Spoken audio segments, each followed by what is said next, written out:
Che, yo no sé si lo han dicho o no, porque estuve ocupado, pero este jueves, el jueves 21, parte el primer vuelo de una cadena que van a empezar a volar todos los días o día por medio para traer los 4 millones de vacunas. Ya empieza la ola grande. Muy bien, que vienen de la India y de Corea, ¿no? Estos 4 millones.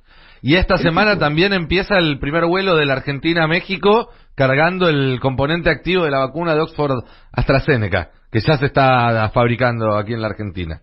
Así es. Esa es la vacuna argentina que la llevan a México a envasarla, ¿no?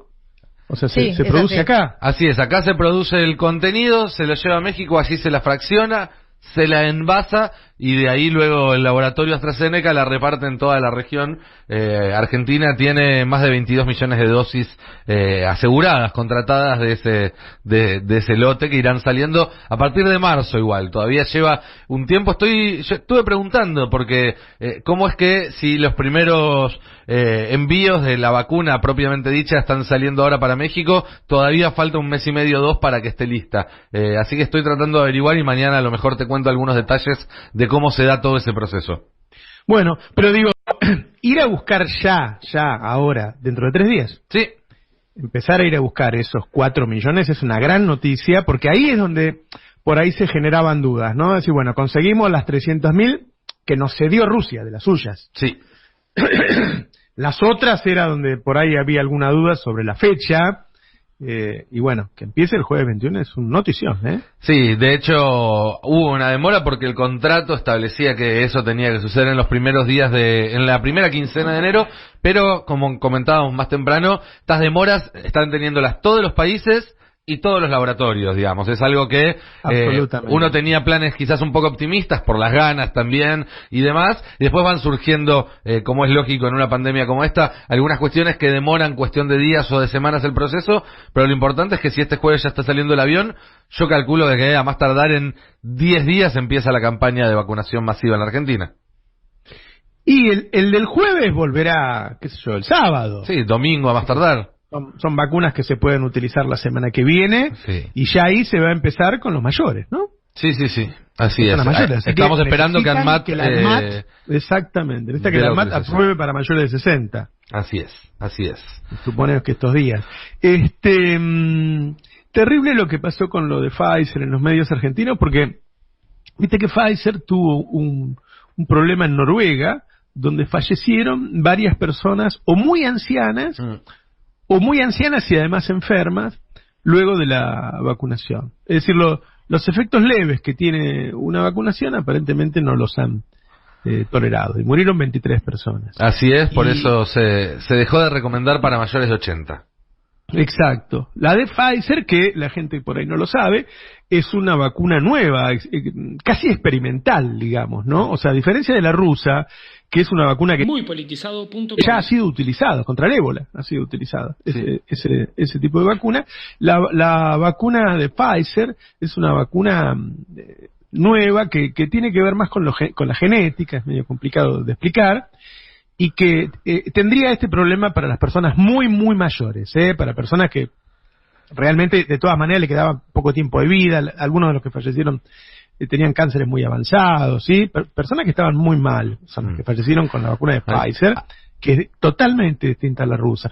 Lo increíble es que si le hubiera pasado a la vacuna rusa, olvídate, hubiera sido terrible en Argentina la campaña. Y acá, si vos mirás los títulos, en ningún lado dice Pfizer. Sí. No la mencionas. No lo mencionan.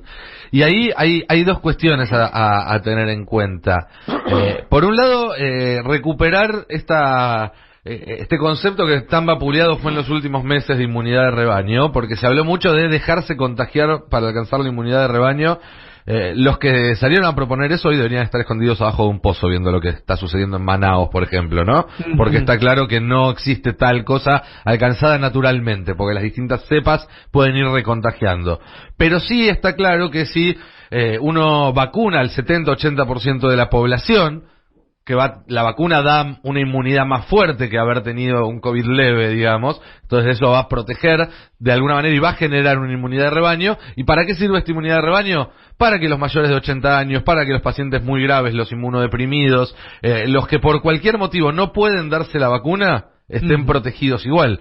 Porque si en un geriátrico hay 3 personas que no se pueden dar la vacuna, pero el resto de los profesionales y de los internos se la dan, es mucho menos probable que ingrese el coronavirus a ese lugar, a esa institución, que si no hay nadie vacunado. ¿Se entiende? Así funciona la inmunidad de rebaño real, la que conocemos y la que se logró con vacunas y que en el último medio siglo o 3/4 de siglo ha logrado erradicar enfermedades como la tuberculosis, como la poliomielitis, enfermedades que fueron terribles para la humanidad y que gracias a esta inmunidad de rebaño lograda por vacunas se pudo erradicar. Entonces ahí está lo importante también de que todos los que nos podamos vacunar nos vacunemos cuando nos llegue el turno. Bueno, porque además al disminuir la circulación hay menos probabilidades de que siga mutando el virus. Por supuesto. Porque si muta mucho puede llegar un momento en que se vaya del alcance de la vacuna y por lo tanto los mismos vacunados estén en peligro. Entonces es muy importante que nos vacunemos muchos, que se vacunen muchos. Y que se vacune todo el mundo. Acá no sirve que esté el primer mundo vacunado y en el tercer mundo esté circulando el virus, porque nuevamente la circulación genera mutaciones y esas mutaciones pueden terminar salteando la inmunidad que consigan otros países. Entonces va a ser muy importante ver cómo una vez que pasen estos primeros meses donde todos se están apurando para llegar primero, y es lógico, cuando se pueda organizar una campaña realmente global de vacunación, porque hasta que no esté vacunada el 80-90% de la población mundial, creo que vamos a tener que seguir teniendo cuidado con los viajes, vamos a tener que seguir teniendo cuidado con un montón de cuestiones de las que cambiaron en marzo del año pasado con la llegada de la pandemia. Pero, y acá para darle una contraparte brillante a la cuestión, esta tecnología estuve hablando bastante sobre esta tecnología de ARN mensajero, que es la que utiliza Pfizer, la que también utiliza Moderna, que como vos bien decías, era experimental hasta hace un año, era un trabajo en el que se venía laburando, pero no tenía el financiamiento como para avanzar lo suficiente, y gracias a la pandemia, obviamente salieron todos a apostar por eso permitió saltear unas etapas y demás.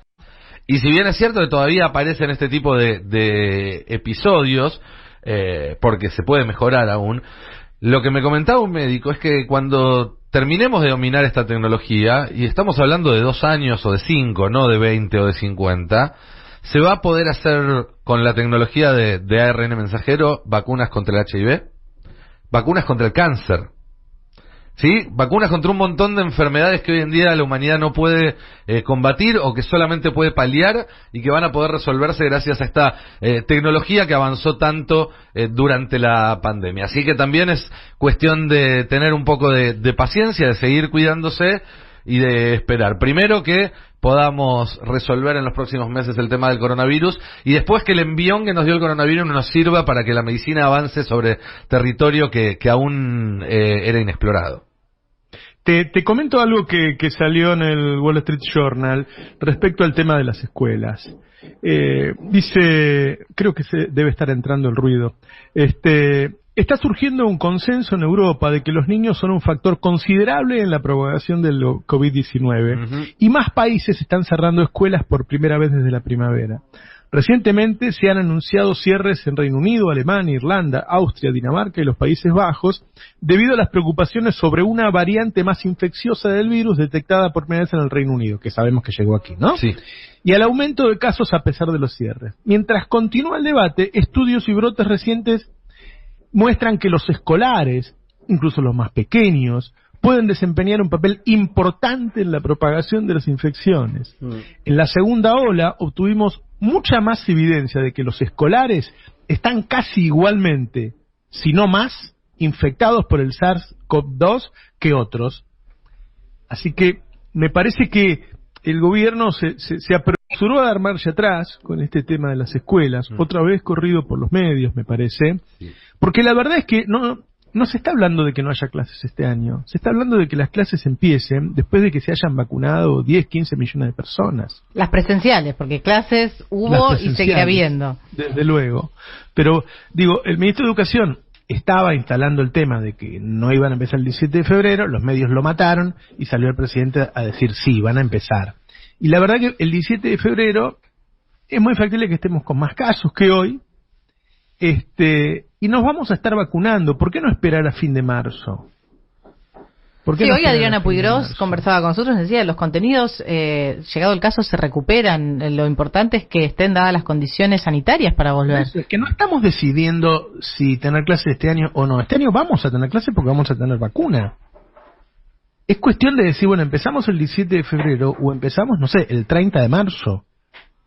Cuanto más tarde empecemos, mejor. Y después que sigan, no sé, hasta fin de diciembre. Sí, ¿por qué insistir en poner en riesgo a docentes, alumnos y familias, todo lo que hace a la comunidad escolar, todo el resto de los trabajadores que también se desempeñan en las escuelas, por no postergar tal vez 30 días? Hay una respuesta a esa pregunta, y es que todas las encuestas que tiene el gobierno en la mano... Pero no tengo duda, claro. Dicen que para la mayoría de las familias el tema de las clases presenciales es prioritario y por eso no quieren pagar el costo político de aparecer o regalarle a la oposición el tema y que lo usen como espada. El tema ahí también es cómo se lo enfoca, porque obviamente que si uno lo discute como clases presenciales sí o clases presenciales no, terminás siempre quedando en un lugar muy incómodo y defendiendo una solución que por supuesto es subóptima.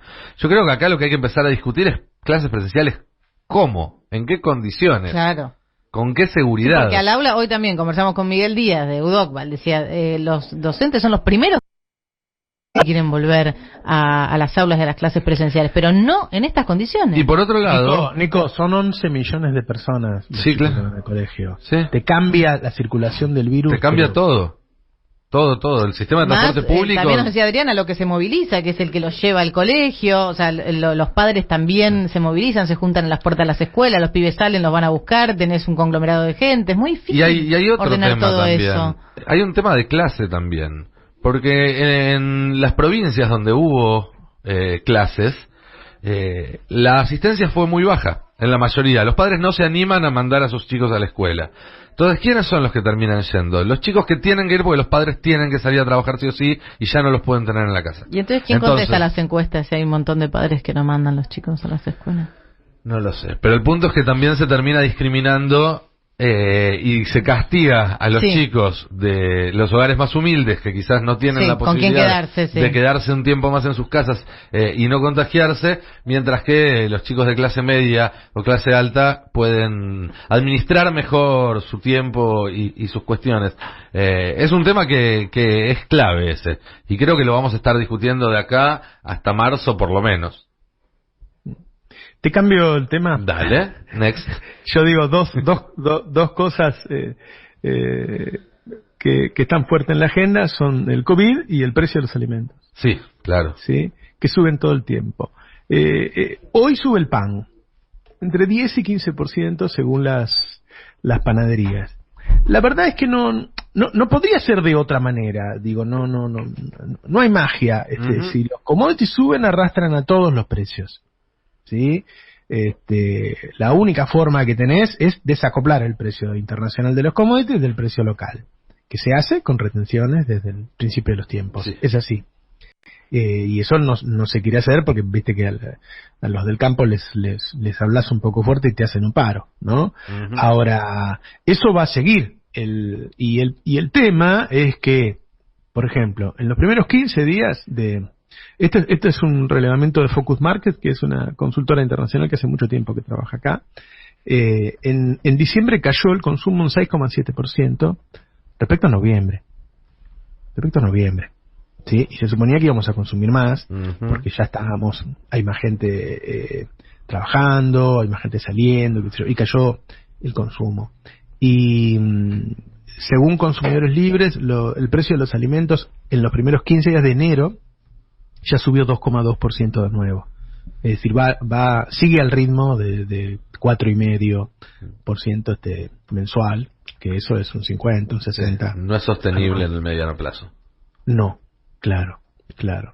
Yo sé que están hablando, que están negociando con toda la cadena. Sinceramente, ojalá tengan suerte, pero yo nunca vi que los precios cambien sentándose a charlar y poniéndose de acuerdo. No ha sucedido. La historia argentina nos dice que eso no ha sucedido, ¿no? Yo no digo que sigan con los precios máximos siempre, qué sé yo, porque eso no sirve. Podés tener un tiempo. No, hay que ir cambiando las herramientas. Pero los commodities te condicionan todo. Te condicionan todo. O sea, si nosotros sabemos que la soja, el maíz, el trigo, el girasol van a seguir subiendo, luego el precio de los alimentos va a seguir subiendo. Y ese es un temón. Sí, y las cuentas corrientes de unos pocos van a seguir agrandándose, porque hay gente que se beneficia muchísimo cuando aumentan los commodities en este país. Claro, que son precios... bueno, nosotros publicamos, mientras vos estabas de vacaciones, con Cristian Carrillo una nota que decía que los productores de maíz aumentaron sus ganancias un 74% en dólares desde el año pasado. Voy a empezar a comprar choclos. Claro. A ver si los vendo más caros dentro de unos meses. Eso es transferencia de ingresos, sí, ¿no? Claro. De toda la sociedad hacia un sector muy chiquitito, muy chiquitito. Hay unos 2.500 productores que significan más del 70% de la producción nacional. Así que ahí hay un tema. Yo creo que el gobierno tiene en mente de que si esto fracasa, ir a subretenciones. Las subretenciones puede ser de 3 puntos y ya después tiene que ir al Congreso. ¿Sí? Te vas a encontrar otra vez con Cambiemos defendiendo a 2.500 tipos, ¿no? Obviamente. Sin ninguna duda. Pero me parece que aunque el gobierno no quiera confrontar con el sector agropecuario, se le va a hacer muy difícil no hacerlo. Digo, estuvimos hablando del precio de la carne, y es obvio que cuando aumenta la carne, también aumenta la leche, y era obvio que te iban a subir el pan y por supuesto los fideos, y bueno, y el promedio te da eso, el promedio te da más de 4% mensual. Pero además, en todo caso, la confrontación la elige el campo, no el gobierno, que ha sido estado más que predispuesto a dialogar todo este tiempo. Desde luego que la elige el campo. Los que deciden ir a confrontar. Por ahí el gobierno podrá decir más adelante, bueno, mire muchachos, la verdad que estuvimos un montón de tiempo negociando, qué sé yo. Hicimos todo lo que pudimos, no pueden decir que no nos sentamos a conversar, ¿no? No, por eso, si se ponen a cara de perro, después, bueno, tienen que hacerse cargo si salen perdiendo, no, así funciona. Hay un tema, porque, a ver, ¿por qué hay inflación en Argentina? Vos sabés que es un gran debate nacional. La pregunta del millón. Claro, y nosotros los heterodoxos consideramos que hay varias razones por las que hay inflación, que incluso hasta van cambiando con las épocas, ¿no? Recordemos cuando le empieza la inflación a Néstor, Néstor no tenía ni déficit fiscal, ni emitía de más, ni nada, y igual tenía inflación, en ese caso por puja distributiva, ¿no? Y la inflación de los últimos años está muy relacionada con la suba del precio del dólar. El dólar arrastra. Y el dólar, que subió muchísimo con Macri, hablamos siempre del oficial, este año, en 2019, digo, subió más que la inflación. Subió más que la inflación. Es decir, no está actuando de ancla, sino que al contrario, sube los precios. Y en estos primeros 15 días también está subiendo por arriba de la inflación. Y ayer salió un índice bien interesante, que lo usamos hace muchos años, que es para saber si el precio del dólar está atrasado o adelantado. En realidad lo importante es el precio del dólar comparado con la inflación y comparado con la misma ecuación en los países que comercian con nosotros, ¿entiende? Sí. El dólar real es dólar e inflación. El dólar real multilateral es comparar el dólar con la inflación en Argentina y después compararlo con otros países. Pero hay un índice que lo reduce muy fácil, que es el precio del Big Mac. Así es, el índice Big Mac. El McDonald's, que es como un commodity porque es más o menos parecido en todo el mundo, y entonces te sirve para comparar si tu tipo de cambio está atrasado o adelantado, digamos, ¿no? Y el relevamiento acá en 4 ciudades de Argentina da que cuesta 320 pesos. Y en Estados Unidos en promedio cuesta $5.66. Es decir que, según este índice, el dólar en Argentina debería costar 56 pesos. Y cuesta 90 el oficial y 160 el blue. Lo que quiero decir es que lo busques por donde lo busques, el dólar en Argentina es caro, no hay ninguna razón para que siga subiendo. Y ahí hay una discusión. Yo no me creo el dueño de la verdad y respeto mucho lo que sabe Guzmán, que es un hombre muy formado. pero ¿será necesario ir subiendo el dólar todo el tiempo? ¿O por ahí tenemos plafón para durante este año no hacerlo? El problema es la brecha, claramente, ¿no?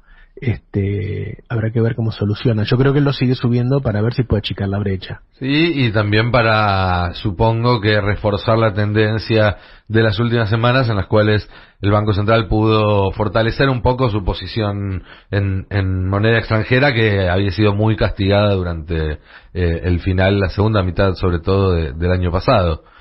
Ahí es la famosa manta corta, ¿no? Sí, hay veces, tiene que ver con el grado de expectativas o de negociación que vos tengas con el jugador del otro lado, ¿no? Yo lo que digo que todo esto de que tenemos el dólar bajo no es cierto, y que yo creo que esta mezcla, ¿no?, entre una suba del dólar constante, y hablo del dólar oficial, sí, y la suba de los commodities, vuelve irremediable el hecho de que en 2021 la inflación le vuelva a ganar a los salarios. Lo repito, este mix entre suba del dólar por arriba de la inflación, que lo va llevando el Banco Central, y suba del precio de los commodities, sin desacople de suba de retenciones, estas dos cosas juntas van a hacer que la inflación del año sea 50%. Y las pymes no van a poder dar un aumento de 50%. No, por ahí las grandes sí, las pymes no. Entonces, estamos en enero, van 15 días, qué sé yo. Me parece que es un tema para ir siguiéndolo de cerca, ¿no? No hay recetas únicas, todo se mueve. Uno va viendo los datos, y me da la impresión de que tenemos esos dos problemas, ¿no? Vacunar rápido y que el precio de los alimentos no se nos vaya. Porque, todos los gobiernos, cuando falta poco para las elecciones, dicen, bueno, lo importante en Argentina antes de una elección es no tener una corrida. Que un poco a Macri le hizo daño, ¿no? Uh-huh. La corrida, y le ha pasado a otros. Entonces hagamos cualquier cosa por subir las reservas del Banco Central. ¿Y no existirá tal cosa como una corrida del precio de los alimentos que te pueda hacer perder las elecciones también? No sé. A ver, es cierto que no hay ningún candidato del otro lado, ¿no? No, y que también me parece que está todavía fresco el recuerdo de también cuál fue la inflación de alimentos en los 4 años de macrismo y cuánto perdieron los sueldos contra la inflación en los años de macrismo. Esos números no fueron mejores. Entonces, ¿por qué volver a algo que no fue mejor que lo que nos está pasando ahora y con una pandemia? Pero es feo eso, porque eso es decir, bueno, banquémonos una inflación del 50 porque con Macri teníamos 60. Yo, por supuesto, que no estoy diciendo esto. No, pero bajó casi 20 puntos la inflación. Cerró en 36. Pero eso es... Yo tampoco quiero una inflación del 36, pero menos una del 55. No, pero la inflación del 36 tuvo que ver con que nos pasamos 6 meses encerrados en casa y hubo un montón, hubo cientos, miles de bienes y servicios que no consumimos y mientras vos no consumís, claro, suben. Y entonces la perspectiva sería que este año baje. ¿O no? No, que suba porque se reactiva la actividad económica. Y eso una vez que nosotros salimos del confinamiento, los últimos 3 meses del año nos movimos a un ritmo del 50% anual. Claro. Es decir, del 4 mensual. Y ese es el ritmo. Digo, volviendo a la comparación que hacías, Roberto, con el tema de la corrida cambiaria o con la razones corrida... para no votar a Macri sobran. Sí. Pero yo creo que Macri yo soy una ingenua. Las tarifas son 4.000%, nos endeudó, hizo un montón de Pero digo, yo creo que todo Perdón esto si se soy puede... ingenua, yo me gusta ser optimista. Se puede reducir a una cuestión, digamos, cuando uno trata de destilar, ¿no?, el problema a su mínima expresión para ver cómo encararlo, que es la concentración excesiva. ¿Sí? Si hay corridas en la moneda es porque los que están sentados arriba de los dólares en la Argentina son muy pocos, y si hay corridas con el precio de los alimentos es porque los que deciden los precios de los alimentos en la Argentina también son muy pocos, que además me imagino que si empezamos a unir con puntos son los mismos que tienen los dólares. Pero a lo que voy es, creo que lo que tenemos que discutir es un modelo de país donde la economía esté menos concentrada, y punto. En las finanzas, en los alimentos, en las telecomunicaciones, en todos los rubros. Ahora, eso no lo hizo el kirchnerismo tampoco. No. La verdad es que durante el kirchnerismo siguió la concentración, siguió la extranjerización, y entonces hubo un día que esos muchachos fueron tan grandes que dejaron de obedecer. y desafían a la democracia. A lo mejor volver mejores se trataba quizás de eso. Y claro. Lo que yo estoy seguro que volver mejores no es hacer lo que dicen las encuestas. No, eso seguro que no. Para eso ya está Juntos por el Cambio. No, porque ahí volviendo al COVID, o sea, uno diría que si hay un gran reproche que le tiene que hacer a la oposición es meter el COVID en la lucha electoral. Pero si es así, si el gobierno lo hace por las encuestas, también se le toca reprochar al gobierno que meta el COVID en la lucha electoral, ¿no? Yo creo que lo hace por la presión de los medios, por la gran presión de los medios. Porque el otro cambio que sucedió mientras vos estabas de vacaciones, que seguramente te debes haber enterado, es que en varios países empezó en algunos se implementó y en otros a analizar la posibilidad de priorizar la primera vacuna, es decir, darle primero la primera vacuna, no sé, al 50, al 60% de la vacunación de la población para que baje el ritmo de contagio. Eso tiene un alto nivel de efectividad, algunos dicen hasta el 80% queda ya inmunizado, por lo menos por un tiempo inmunizado, te sacaba del apuro, te sacaba de este miedo a una segunda ola terrible, y después dabas la segunda dosis. Acá se puso sobre el tapete, y los medios lo mataron al gobierno, y el gobierno cambió de opinión rápidamente. Y la verdad que en los días en que estuvo, nosotros todos los días sacamos un infectólogo, sacamos 4 la semana pasada, y todos estaban de acuerdo con la idea. Sí, que se está aplicando sin ir más lejos en Inglaterra y en Estados Unidos. Se difiere 6 meses la segunda dosis para vacunar más gente con la primera. Exactamente. Acá te digo, yo veo comentarios incluso de muchas personas que son seguidores del gobierno que creyeron que no se podía hacer, porque claro, es muy difícil encontrar un medio que te explique bien. Nelson Castro acaba de escribir ayer que la primera dosis sola no sirve para nada. Eso es mentira. Es mentira. Eso es mentira. Eso es mentira. La primera dosis inmuniza más o menos al 80% de los que se la dan y dura, no se sabe, 8 meses, 9 meses, 10 meses, según la persona. ¿Sí? Cuando vos te das la segunda dosis, llegás al 95% de efectividad y además extendés el tiempo de duración y te dura mucho más, que no dicen que la vacuna rusa dura por lo menos 2 años. Y no veo la razón, no ha explicado el gobierno por qué dio, no sé si incluso decir dio marcha atrás, qué sé yo, Bisotti había dicho lo estamos analizando, sí. ¿no? Ahí creo que quizás también en un tema tan sensible, donde se sabe que entran tantos intereses, el gobierno también podría ser más claro y digo, en vez de anticipar qué se está analizando, sentarse, tomar la decisión y después informarla, y punto. Porque si no también es como que le estás dando el saque al rival en todas las pelotas. Sí, yo creo, la verdad, que lo del COVID, si el primer año estuvo marcado por el COVID, está aprobado el gobierno, claramente, ¿no? Sí, eso no hay duda. El gobierno hizo todo, te puso a disposición la cama, los respiradores, las vacunas, todo. Me preocupa siempre esa cosa de que voy a tomar una decisión y si me corren mucho, voy para atrás. Sí. Porque... Bueno, sin ir más lejos, viste lo que está pasando con Vicentín, ¿no? Sí, vi lo que está pasando. El juez terminó especificando la deuda con los productores y dolarizando la deuda con los acreedores extranjeros. Sí.